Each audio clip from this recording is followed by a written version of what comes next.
जय हनुमान. खूप साऱ्या मुलांचे क्वेश्चन्स होते की क्रिएटिन घ्यायचं का, म्हणजे खूप सारे मुलं माझ्याकडे येतात की क्रिएटिनसाठी. तर क्रिएटिन हे सप्लिमेंट स्वस्त आहे आणि त्यांना असं वाटतं की क्रिएटिनने मसल गेन होईल, सर्व गोष्टी होईल.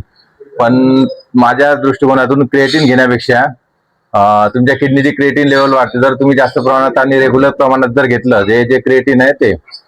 तर माझ्या याच्यानुसार, माझ्या नॉलेजनुसार असं जे मास गेनर आहे, तुम्ही कोणत्याही कंपनीचा मास गेनर यूज करू शकता.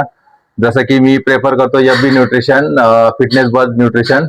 तर कोणत्या कंपनीचं तुम्हाला जे ट्रस्टेड वाटते त्या ब्रँडचं तुम्ही मास गेनर यूज करू शकता क्रिएटिन पेक्षा.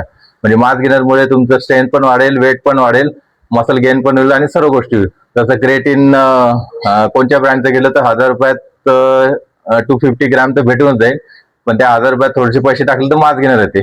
तर क्रिएटिन घेण्यापेक्षा मास गेनर यूज करा, म्हणजे तुम्हाला तो चांगला फायदा देईल. ठीक आहे. थँक्यू.